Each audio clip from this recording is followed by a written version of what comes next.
Nous connaissons tous et toutes les séquelles que nous a laissées la colonisation.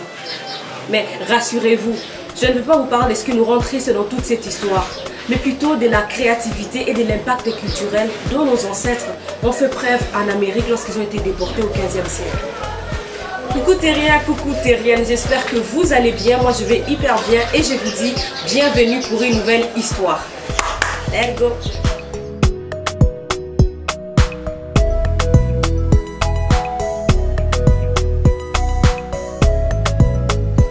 C'est l'histoire d'environ 10 à 12 millions d'hommes qui ont été déportés en Amérique comme esclaves, au moyen des bateaux par les Européens, au XVe siècle. Et cette histoire va perdurer, cette souffrance va perdurer jusqu'au XIXe siècle. C'était des hommes de Gambie, du Sénégal, du Libéria, de la Sierra Leone, de la Côte d'Ivoire, du Ghana, du Togo, du Dahomey qui est le Bénin actuel et du Nigeria.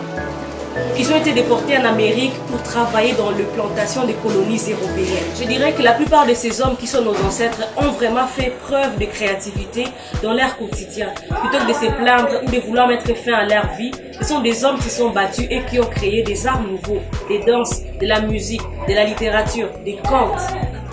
Et pour assouvir leur souffrance,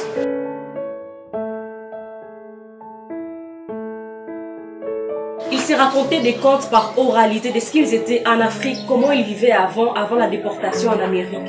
Et dans le conte, ils racontaient aussi leur souffrance dans les plantations, comment leurs maîtres les traitaient.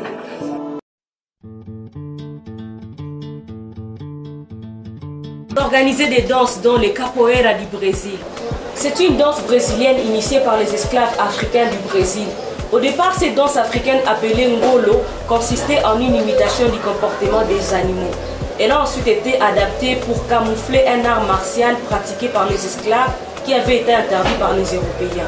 Cet art permettait aux esclaves de s'entraîner et d'apprendre des méthodes de combat. Oh, freedom. La création des champs, soit dans les plantations lorsqu'ils récoltaient les cotons, soit autour du feu avec les tam-tams et les guitares. Mais généralement, ces chants étaient créés avec leurs propres instruments.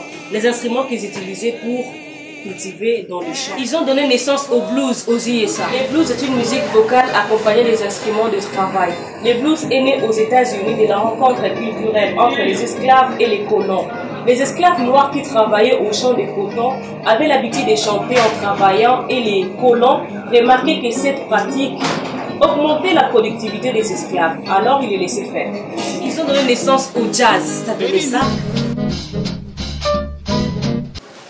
Au Negro Spirituals, qui par la suite a donné naissance au gospel. Et retenez aussi que ces chants ont été par la suite déportés à l'église. Donc, ce sont des chants qui chantaient à l'église parce qu'ils étaient devenus très très croyants. Et dans ces chansons, ils parlaient de leur souffrance, mais aussi espéraient que Dieu viendra les délivrer de leur souffrance. Et qu'un jour, l'esclavagisme sera aboli. Ils ont aussi créé les candombe et les tangos en Uruguay. À l'époque, les esclaves se servaient de cette musique comme d'un moyen d'expression pour transmettre toute la douleur et la souffrance qu'ils ressentaient d'avoir été déracinés et enchaînés. Encore aujourd'hui, ces rythmes sont joués dans des carnavals, dans des concerts, dans les rues de l'Uruguay.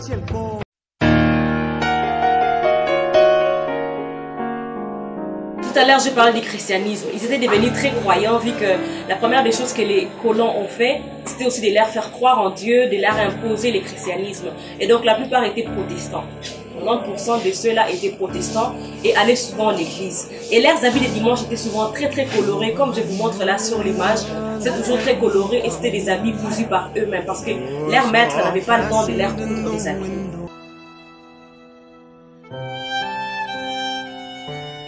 Certains esclaves devenus libres ont écrit leurs propres récits. Dans certains livres que vous voyez, que je suis en train de faire défiler sur ces images, en fait, la plupart de ces livres racontaient leur vie en Amérique. Ce qu'ils étaient, comment on les traitait, comment leurs maîtres n'étaient pas non plus gentils, ce qu'ils faisaient tout le jour, et en même temps ce que ça faisait d'être un homme. Les récits racontaient leur vie en Afrique. Les contes, les souvenirs de leurs parents, de leurs fils, de leurs mères, de leurs filles, et même de leurs grands-pères et tout ça. Nos ancêtres qui ont été déportés en Amérique ont influencé la culture afro-américaine que nous voyons aujourd'hui. La plupart des musiciens, des écrivains et même la révolte des Black Panthers et autres choses. Donc franchement, j'espère que cette histoire vous a vraiment plu. Moi, ça m'a plu de découvrir toutes ces créativités dont nos ancêtres ont fait vraiment preuve et j'espère que vous allez vous abonner à l'abondance. N'hésitez pas à activer la petite cloche pour avoir plus de notifications lorsque je mettrai des nouvelles vidéos. N'hésitez pas à vous abonner, à partager la vidéo et en parler autour de vous parce que c'était une belle histoire, non seulement la colonisation a laissé des séquelles, mais pas que ça, parce que nos ancêtres ont été vraiment forts et se sont battus jusqu'à la fin. Moi, je vous dis ciao et je vous dis à très bientôt pour une nouvelle histoire.